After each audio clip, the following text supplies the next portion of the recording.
سوائے چند ایک لوگوں کے جنہوں نے واقعی میاں صاحب کے ساتھ بڑا کلوز ریلیشن کی وجہ سے کچھ کر لیے, کچھ سینیٹر بن گئے, کچھ اس طرح کے, ان لوگوں کے سوا باقی جو مسلم لیگ کا سندھ میں ورکر ہے وہ آج بھی ڈسٹرب ہے, وہ آج بھی مشکلات کا شکار ہے.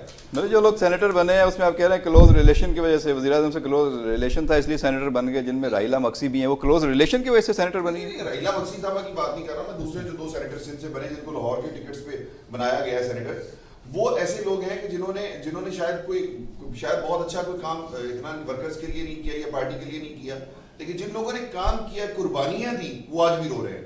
اچھا, سندھ میں آپ دیکھ لیں کہ غوث علی شاہ صاحب کی بات کی جائے تو انہوں نے اس دور میں, پرفتن دور میں جب مسلم لیگ نواز کے لوگ باہر نہیں نکل سکتے تو اس دور میں بھی ساتھ رہے یا پاکستان سے باہر رہے, جلا وطنی کاٹی, لیکن اس کے باوجود ان کو پھر مسلم لیگ کے ساتھ ایک اتحادی آئے تھے ممتاز بھٹو صاحب چاہتے تھے کہ وہ پیپل, چونکہ وہ زرداری صاحب کے بغض میں آئے تھے نون لیگ میں, اور اس طرح کر کے انہوں نے آنے کے بعد جس طرح کوشش کی کہ وہ سندھ میں مسلم لیگ نواز, اپنی پارٹی انہوں نے ضم کر دی نا, اتنی بڑی قربانی دی.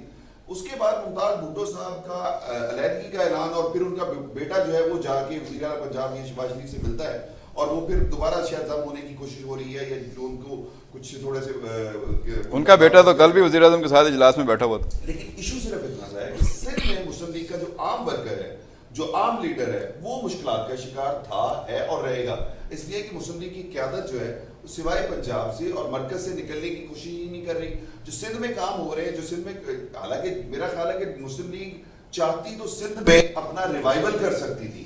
مسلم لیگ کے پاس اتنا بڑا کریڈٹ ہے سندھ کا کہ انہوں نے کراچی میں ٹارگٹ کلنگ اور بھتہ خوری یہ ساری چیزیں ختم کی ہیں. کراچی کے لیے جو 3-4 بڑے پروجیکٹ آئے ہیں, یہ اتنے بڑے کریڈٹ تھے کہ ان کو اپنی مسلم لیگ کو زندہ کر سکتے تھے. ایک ہی سیٹ تھی ان کے پاس حکیم بلوچ صاحب کی, وہ بھی چلے گی, وہ بھی پیپلز پارٹی میں چلے گئے, صرف اس وجہ سے کہ یہ پارٹی جو ہے ان کی بات ہی نہیں سنتی تھی, ان کو ان کے جو ایشوز تھے ان کو ایڈریس نہیں کیا جاتا تھا.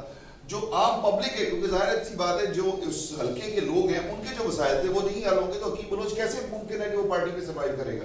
تو اس کو اپنے سروائیول کے لیے انہوں نے پیپلز پارٹی میں گئے. اب پیپلز پارٹی کیا کر رہی ہے, پیپلز پارٹی پہلے بھی اور اب بھی, اب ان کے حلقے میں کام بھی ہو رہے ہیں, لوگوں کے مسائل بھی دیکھے جا رہے ہیں, ان کو ڈسکس بھی ہو رہا ہے, ان کے ایشوز کو ایڈریس بھی کیا جا رہا ہے. تو بات یہ ہے کہ مسلم لیگ نے اب الیکشن جیتنے کے بعد اپنے ورکرز کو یہاں بالکل لاوارث چھوڑ دیا تھا.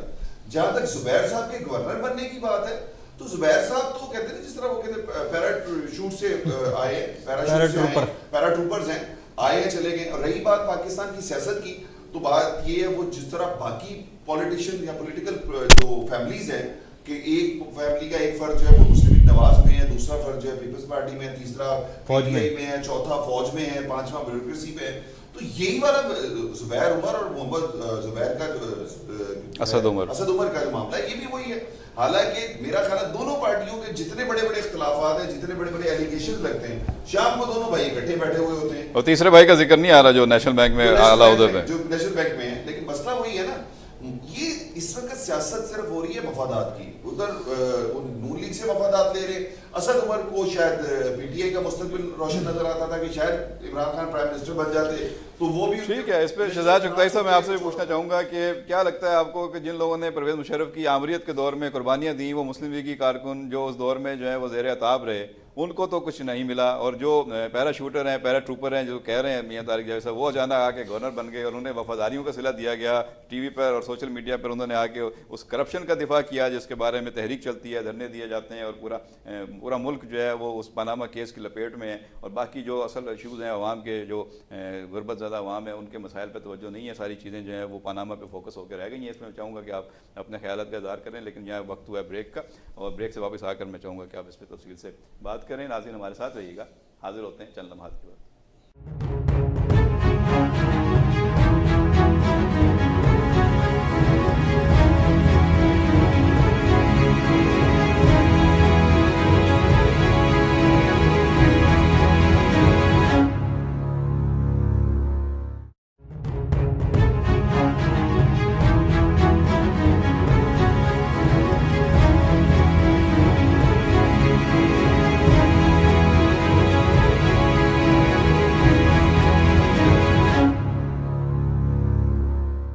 ویلکم بیک ناظرین, آپ دیکھ رہے ہیں نیوز پاکستان نیٹ ورک کا پروگرام A to Z. میں ہوں آپ کا میزبان سالک مجید. بات ہو رہی ہے سندھ کے گورنر کے حوالے سے. محمد زبیر صاحب جو ہیں وہ مسلم لیگ کی کارکنوں اور رہنماؤں کے لیے کتنے اجنبی ہیں اور کتنی اپنائیت رکھتے ہیں، ان کے بارے میں جو توقعات ہیں وہ کیا ہیں اور کس طریقے سے وہ معاملات کو آگے لے کر بڑھیں گے؟ شہزاد چغتائی صاحب سے بریک سے پہلے ہم نے سوال پوچھا تھا، ان سے جواب لیں گے۔ شہزاد صاحب کیا لگتا ہے منزل انہیں ملی جو شریک سفر نہ تھے؟ بالکل آپ نے بالکل درست کہا، اور میں یہ ابھی ہماری صفوں میں حاجی چندیپ صاحب موجود ہیں، تو یہ بھی یعنی کہ اس وقت یہ طے کر لیا جائے کہ کن کن مسلم لیگیوں نے، وہ کون سے مسلم لیگ ہیں جو نیگلیکٹ ہوئے اور کنہوں نے مسلم لیگ کے لیے قربانی دی ہے۔ تو یہ ایک تھوڑی سی یعنی کہ اس وقت ڈسکشن ہو جائے۔ حاجی صاحب کچھ تھوڑے سے نام بتائیں۔ میں تو ایک ہی آدمی کو جانتا ہوں، اقبال خاکسار اس کا نام ہے، اور وہ ان کی مرکزی کونسل کے رکن تھے۔ اس دفعہ ان کو مرکزی کونسل سے بھی نکال دیا گیا۔ اچھا، اب جو میاں صاحب نے ایک بہت اتنی بڑی بات کی اور بالکل اچھی بات کی کہ دیکھیں، اگر اب 2018 کے الیکشن آنے والے، اب 2018 کے الیکشن میں اگر پیپل پارٹی الیکشن میں جاتی ہے، سندھ کی بات کر رہا ہوں، پورے ملک کی بات نہیں کر رہا، تو پیپل پارٹی کے پاس کچھ نہیں، یعنی کہ پیپل پارٹی نے کوئی ایسی سندھ کی خدمت نہیں کی ہے، کوئی سندھ میں چار چاند نہیں لگائیں کہ اس پہ اس کو پیپل پارٹی کو مزید 5 سال کا مینڈیٹ مل جائے، جو کہ مل جائے گا پیپل پارٹی کو، کیونکہ سندھ میں تو 90 ارب روپے تو خرچے ہیں نا لاڑکانہ میں۔ وہ اتنا بڑا کریڈٹ ہے کہ میں ایک بات عرض کر رہا ہوں۔ اچھا، اب آپ دیکھیں تو کراچی کے اندر انہوں نے بتایا کہ یہ اورنج لائن سرجانی ٹو یہ نارتھ ناظم آباد، اور پھر نارتھ ناظم آباد سے ٹاور تک جو گرین لائن، بس یہ بہت بڑا پروجیکٹ ہے۔ پھر M9 کا افتتاح کیا وزیر اعظم صاحب نے، موٹر وے کا۔ وہ تو ادھورا پروجیکٹ ہے، وہ تو عمران خان کہتے ہیں پہلی دفعہ سنا ہے کہ کسی ادھورے موٹر وے کا افتتاح کیا گیا۔ 75 کلومیٹر تو سڑک انہوں نے بنا دی نا۔ اچھا، پھر جو سب سے بڑا کریڈٹ جو ہے مسلم لیگ کا اور نواز شریف کا، وہ کراچی کا امن ہے۔ انہوں نے کراچی میں امن بحال کیا۔ تو یہ لوڈ شیڈنگ، اب دیکھیں اس سال یعنی اب جو 2018 امن کس نے بحال کیا، رینجر نے یا وزیر اعظم نے؟ میں ایک بات کر رہا ہوں نا، 2018 تک آپ کے یہاں 10,000 میگا واٹ بجلی آ جائے گی، لوڈ شیڈنگ ختم ہو گئی، ٹھیک ہے۔ امن و امان وہ الگ بحث ہے کہ امن کس نے قائم کیا، لیکن یہ کہ یہ کریڈٹ تو نواز شریف کا ہے کہ انہوں نے کراچی میں 3 سال پہلے پاور سنبھالنے کے فوراً بعد ستمبر میں انہوں نے یہ کراچی آپریشن، ستمبر 2013 سے، ٹھیک ہے نا۔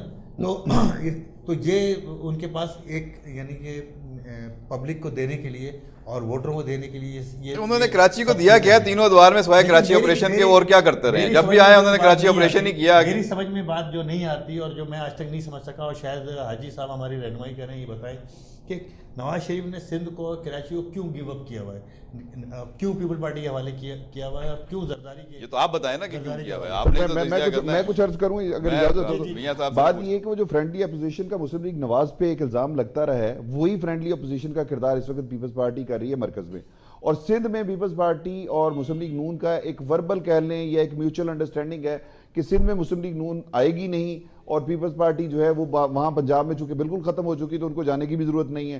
وہاں جو تھوڑی سی وہ قمر الزمان قاہرہ اور وہ جو آ کے حکومت کے خلاف اور میاں نواز شریف کے خلاف جو گفتگو کرتے ہیں، وہ بھی صرف پولیٹیکل سٹنٹ ہے اور کچھ نہیں ہے۔ اور میرا خیال ہے بلاول بھٹو پنجاب میں جا کے جتنا مرضی وہ کر لے، چونکہ ابھی بلاول کو گراؤنڈ ریئلٹیز کو جاننے کے لیے بڑا ٹائم چاہیے۔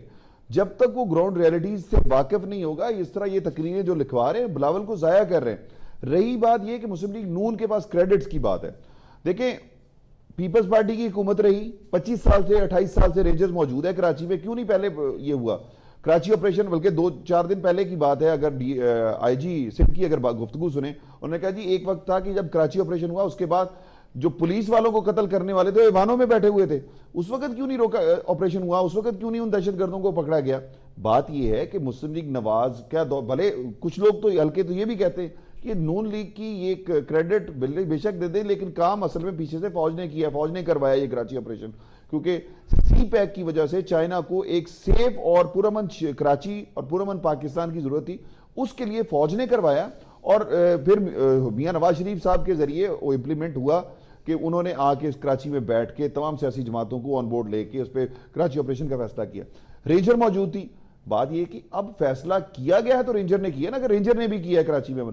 سب سے بڑی بات یہ کہ ہم 22 سال سے تھی کراچی میں، 28 سال سے، جی سب سے بڑی بات یہ ہے، آپ کو یاد ہوگا کہ جب بھی کراچی آپریشن یا کراچی میں امن و امان کی بات کی جاتی تھی، رینجر کی واپسی کی بات یہ ہوتی تھی، شہر میں قتل عام بڑھ جاتا تھا۔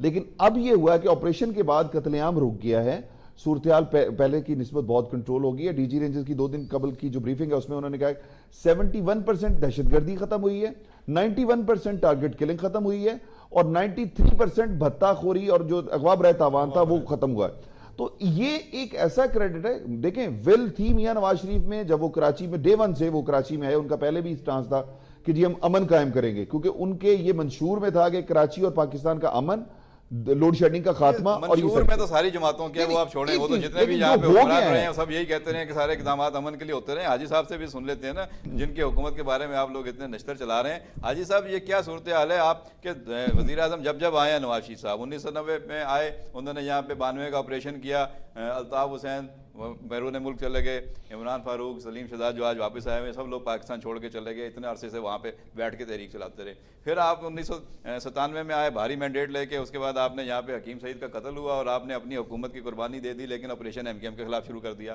پھر ان کو چلے گئے. پھر آپ تیسری مرتبہ وزیر اعظم بنے ہیں, پھر کراچی آپریشن, آپ کو یاد آ گیا کہ کراچی آپریشن کرنا چاہیے.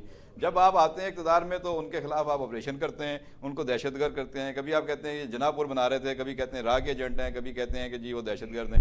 پھر کبھی آپ جب ضرورت پڑتی ہے آپ ووٹ لینے کے پاس پہنچ جاتے ہیں, ضرورت پڑتی ہے شہباز شریف الطاف حسین کو فون بھی کرتا ہے, ضرورت پڑتی ہے ممنون حسین جا کے ووٹ بھی مانگتا ہے صدارت کے لیے. تو آپ کا یہ یہاں پہ دوہرا معیار اور تضاد نہیں نظر آتا آپ کو اپنی قیادت کا اور آپ کی پارٹی کا, تو اسی وجہ سے آپ کو یہاں سے ووٹ نہیں ملتے, اور آپ کی جو ہے وہ ایک سیٹ ملی تھی وہ بھی انہوں نے کہا کہ حکیم بلوچ والی چلی گئی آپ سے. نہیں ایسی بات نہیں ہے سالک بھائی. ابھی جو بلدیاتی الیکشن ہوا ہے تو کراچی میں ایم کیو ایم کے بعد جو مینڈیٹ ملا وہ مسلم لیگ نواز کو ملا بلدیات میں, اور تیسرے نمبر پہ پیپلز پارٹی تھی.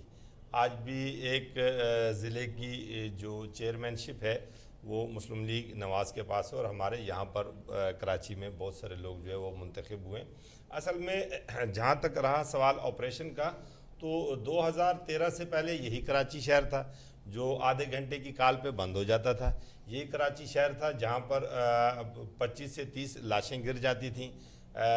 بچے اسکول جاتے تھے تو آپ کو فکر ہوتی تھی, کوئی بیٹا کام کے لیے گئے تو ماں دن میں 6 مرتبہ فون کر کے جو ہے وہ اس کی خیر و عافیت پوچھتی تھی.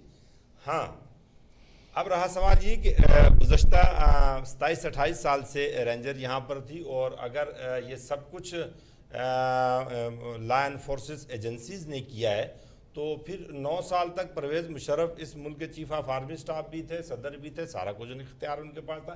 آپ اس شہر میں دیکھتے رہے کہ رینجر کھڑی ہوتی تھی, ان کے سامنے ہی بازار بھی بند ہو جاتے تھے, وہ قتل و غارت گری بھی ہوتی تھی. ہاں جب انف ہو جاتی ہے چیزیں, پولیٹیکل پارٹیوں کے پاس لوگ جاتے بھی ہیں, ایم کیو ایم نون کے پاس بھی آتی رہی, نون ایم کیو ایم کے پاس بھی جاتی رہی, اس میں کوئی کبات نہیں ہے. مگر جب آپ چیزوں کو درست کرنے کی طرف جائیں گے تو یہ آپریشن جو ہے یہ ایم کیو ایم کے ہی کہنے پر کیا گیا, اور اس میں بلا جمع تفریق کے سب کے خلاف آپریشن ہو رہا ہے, چاہے وہ لیاری گینگ وار ہو, چاہے وہ اے این پی کے لوگ ہوں. جہاں کورٹ نے جس چیز کو ڈیسائیڈ کیا ماسوائے مسلم لیگ نون کے, انہوں نے کہا کہ تمام پولیٹیکل پارٹیوں کے اندر جو ہے وہ ونگز ہیں, اور یہ سارا کچھ ہو رہا ہے, یہاں پر زمینوں پہ قبضے ہوتے رہے, یہاں پہ قتل و غارت گری ہوتی رہی, تو اس آپریشن کی ضرورت تھی. ہاں تو تاثر ہے کہ وزیر اعظم نواز شریف جو ہیں وہ کراچی کے ساتھ سوتیلوں جیسا سلوک کرتے ہیں, کراچی کو آن نہیں کرتے, کراچی میں کبھی آ کے ایک رات قیام نہیں کرتے, آتے ہیں ایسے وائسرائے کی طرح اور ہاتھ لگاتے ہیں, فیتا کاٹتے ہیں, ملتے ہیں 2-4 لوگوں سے, اس کے بعد چلے جاتے ہیں.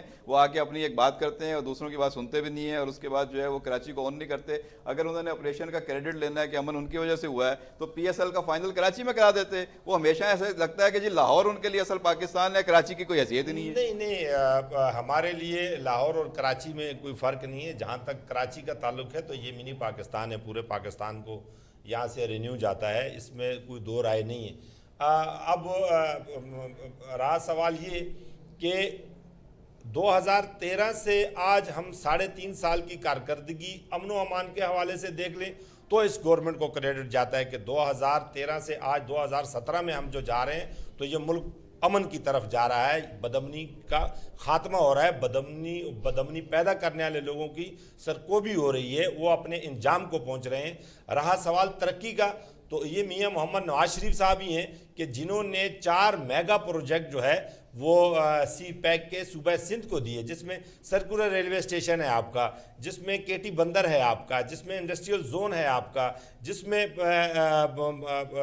گرین بس لائن جو ہے وہ 4K بڑے بڑے پروجیکٹ آپ بتا رہے ہیں تو ان کا انتظار کر لیتے. یہ اتنی جلدی کیا تھی یہ موٹر وے، ادھوری موٹر وے کا افتتاح کرنے کی وزیر اعظم کو؟ کہیں جا رہے ہیں ان کی حکومت کا ختم ہونے جا رہی تھی کیا؟ ان کو اتنی عجلت کیا ہے؟ نہیں سالک بھائی، آپ ذرا تھوڑے یہ بھی آپ یہ دیکھ لیں کہ آپ اپنے اگر کسی مکان کو بنیاد رکھتے ہیں تو آپ روزانہ جا کر اس کو دیکھتے ہیں کہ اس کی کنڈیشن کیا ہے. اگر 65% جو روڈ کمپلیٹ ہوئی ہے وہاں پہ وزیر اعظم صاحب آئے ہیں اور اگلے مطلب جو ہے وہ 10 مہینے کا ٹاسک دے کر گئے ہیں کہ باقی ماندہ سڑک جو ہے وہ بھی کمپلیٹ کر دی جائے. آپ یہ دیکھ لیں کہ ہم نے 2.5 سالوں کے اندر جو ہے کراچی سے حیدرآباد کا موٹر وے کمپلیٹ کر لیا ہے. یہاں پاکستان پیپلز پارٹی کا یہ حال ہے بنا رہے ہیں آپ سندھ کے عوام کو. یہ تو سپر ہائی وے بنی ہوئی تھی، اس کو آپ نے تھوڑا سا کشادہ کر کے موٹر وے کا نام دے دیا. پورے ملک میں آپ نے جو موٹر وے بنائی ہے وہ ایگزسٹنگ روڈ پہ نہیں بنائی. آپ نے جب لاہور سے پنڈی بنائی تو آپ نے جی ٹی روڈ کو کشادہ نہیں کیا، آپ نے نیا روٹ لیا. آپ نے جہاں جہاں موٹر وے بنائی ایک نئی زمین لے کے انتخاب کر کے وہاں سڑک بچھائی. یہاں آپ نے وہی بھٹو کی بنائی ہوئی سپر ہائی وے کو چوڑا کر کے اپنی تختی لگا رہے ہیں اور آگے فیتا کاٹنے، اور اس پہ ٹول ٹیکس بھی لگا دیا جس پہ ناصر شاہ کہہ رہے ہیں کہ ہم تو اس کو اکھاڑ پھینکیں گے ٹول پہ ٹیکس پلازا کو اگر آپ نے اس طرح لوٹ مار کر. ایسا نہیں ہے. وہ جو فیصلہ ہوا تھا وہ جب تک یہ کمپلیٹ نہیں ہوتا ہے تو وہ فیصلہ جو ہے وہ میاں صاحب کو چیف منسٹر صاحب نے وہیں ریکویسٹ کی تھی اور وہ میاں صاحب نے مان لیے. وہ ٹیکس تو نہیں لگائے اور جب کمپلیٹ ہوگا تب دینا بھی چاہیے ٹیکس. اب جہاں تک رہا کہ میں آپ سے وہی بات کر رہا تھا کہ گزشتہ 4 سالوں سے ایئرپورٹ سے قائد